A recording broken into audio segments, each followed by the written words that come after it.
ऐसे हुई थी श्री कृष्ण की मृत्यु। महाभारत काल से जुड़े इस रहस्य को जान विश्वास नहीं करेंगे। हमारे YouTube चैनल उत्तम जानकारी में आपका स्वागत है। और सुनते रहो कृष्ण स्टोरी।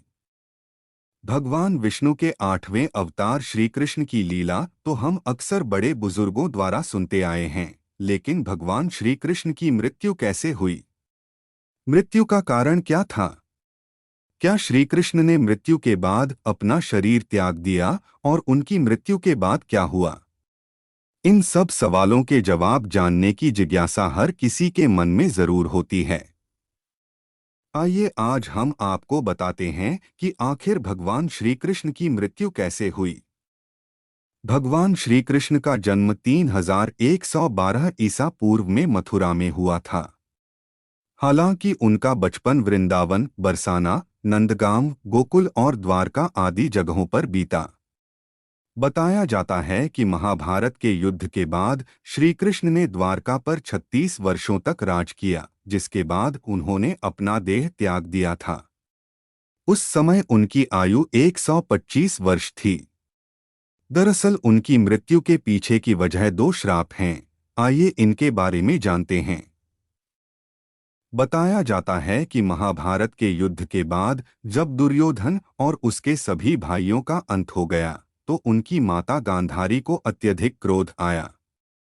अपने बेटे के शव पर शोक व्यक्त करते हुए रणभूमि पर गांधारी ने श्री कृष्ण को 36 वर्षों के बाद मृत्यु का श्राप दे दिया।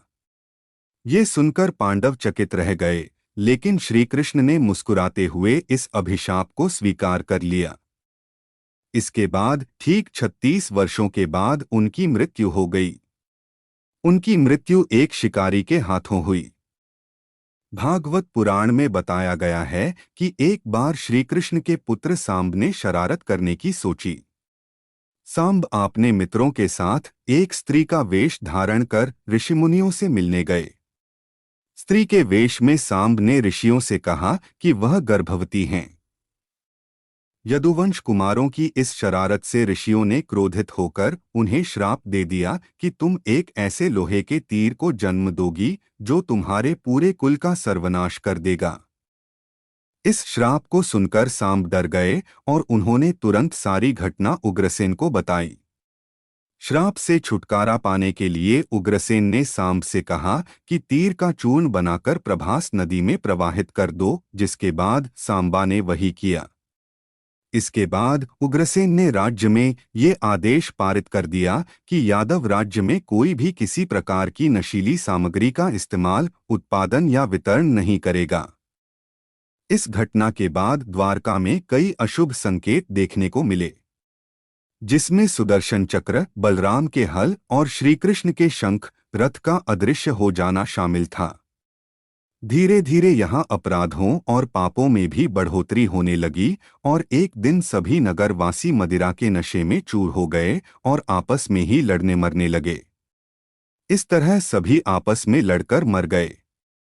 भागवत पुराण में बताया गया है कि एक दिन श्री कृष्ण पीपल के पेड़ के नीचे विश्राम कर रहे थे। तब जरा नाम के एक बहेलिये ने भगवान कृष्ण को हिरण समझकर उन पर तीर से प्रहार कर दिया, जिसके बाद श्री कृष्ण ने अपने देह त्याग दिया और उनकी मृत्यु हो गई।